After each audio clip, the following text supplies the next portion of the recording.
Alright, so it's getting ready to be Memorial Day weekend. It's the Friday before. Got the day off from work today, so just here at the house. Just got done repairing a leak on a little water pipe that I had that was leaking.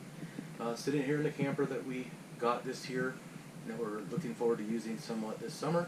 But basically, I recorded a video a couple weeks ago, and in the process of going through and cleaning up old pictures on my phone, apparently I deleted it, so I never did upload that one.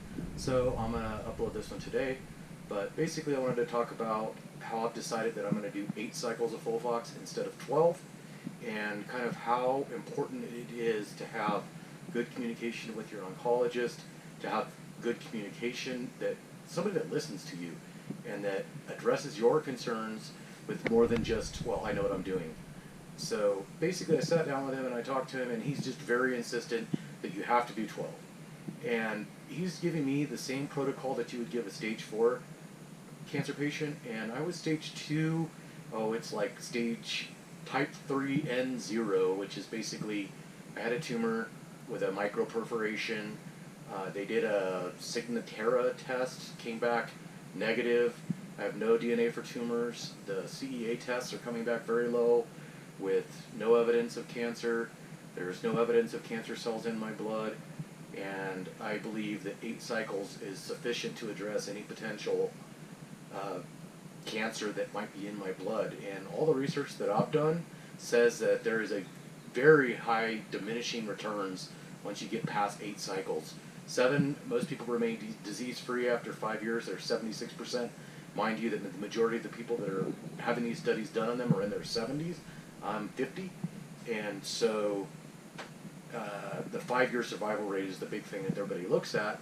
And my oncologist is like, well, those are retroactive studies. And I'm like, well, aren't most studies retroactive? Kind of have to look back at things. But basically, I don't think that the big pharma has done studies to determine if 8 is going to be as effective or how close to 12 it is, because the side effects are horrible. They're brutal. And it gets progressively worse. I'm experiencing a lot of pain just in my joints that I've never had before in my life. The digestion problems, the brain fog, the stomach, the constant intestinal problems with heartburn that I've never had before. There's just a lot of things that are side effects of the treatment. And all the research that I've read, which I've read 7 medical studies on this, and every single one of them says there's about a 4% difference between 8 and 12 cycles. And that is a risk that I'm willing to take based on the type of cancer and the stage that my cancer was at. I'm not a stage 4, it hasn't metastasized, it hasn't spread to my lymph nodes. There's no other tumors, there's nothing else going on. And I just don't feel like I'm getting an individualized regimen of care. Basically, he's just giving me Folfox, and he's giving me the same protocol that he gives everybody. And he hasn't done anything otherwise, and so he just doesn't really know different. That, and then frankly, the guy's got like a bunch of patients. I don't know how many, but every time he comes in to talk to me, he's got a spreadsheet, and he's just knocking down the spreadsheet, and it's just like I'm one of 25 appointments that the guy has in a day, and so he's just not able to give me the level of care, an individualized regimen of care. He's always in a hurry whenever he's coming in to sit with me. I have met with a lot of different doctors over my lifetime, and I can tell when somebody's in a hurry and somebody's not. And he doesn't address my concerns very well. He just gives me an answer and expects me to just take what he says as gospel without really giving me any reason why. And I'm just not going to accept that. And I'm going to do my own research, and I have to advocate for myself and my own health, and I'm not willing to have the cure be worse than the illness. And frankly, that's where I'm at. I'm just, I'm having pressure in my chest all the time. I get out of breath all the time. My urine is absolutely horrible. I believe that I have blood in my urine. They tested for it 3 weeks after I had chemo, and I didn't. But immediately following chemo, my urine has a brownish color to it, which leads me to believe that there's blood in there. My feces is black, which leads me to believe that my intestines are getting torn up.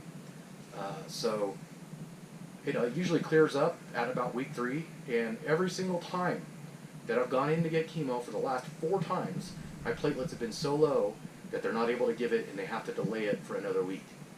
And so I just am tending to think that given my situation, I'm going to go to 8.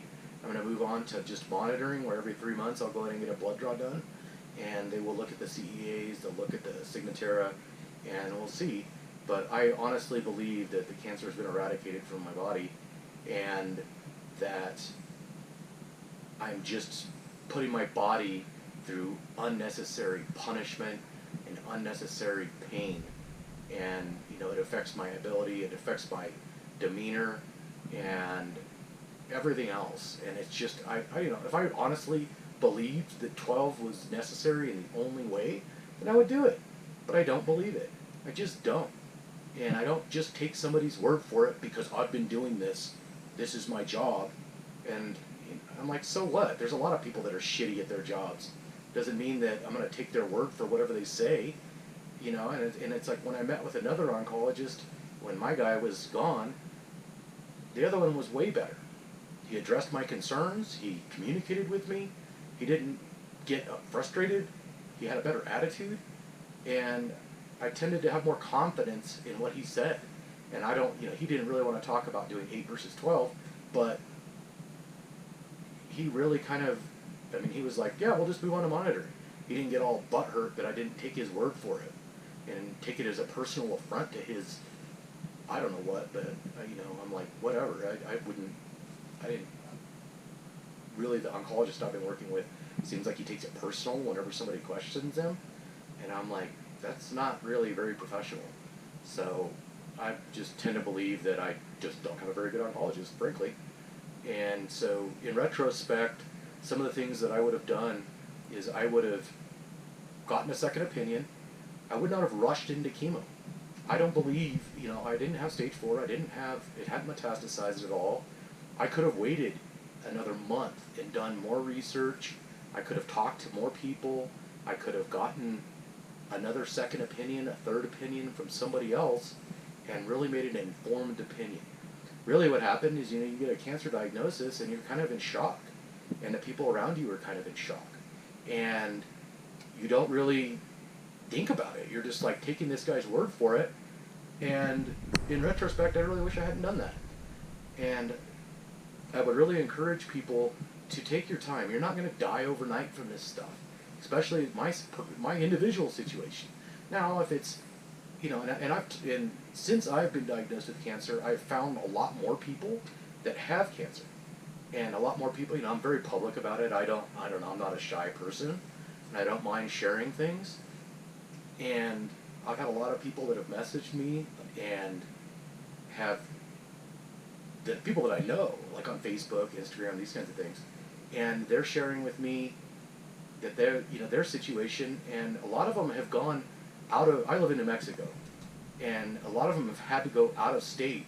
One guy's going to Phoenix, another lady is going all the way to New York to get quality medical care. And so I do believe it's extremely important to have confidence in your provider, confidence in your oncologist, and take the time, do the research to make sure that the treatment regimen that is being recommended for you is individualized to your case, that you're not just being lumped in with everybody else, this is just what we do, and that they actually take the time to look at your individual case and give you a recommendation that is personal.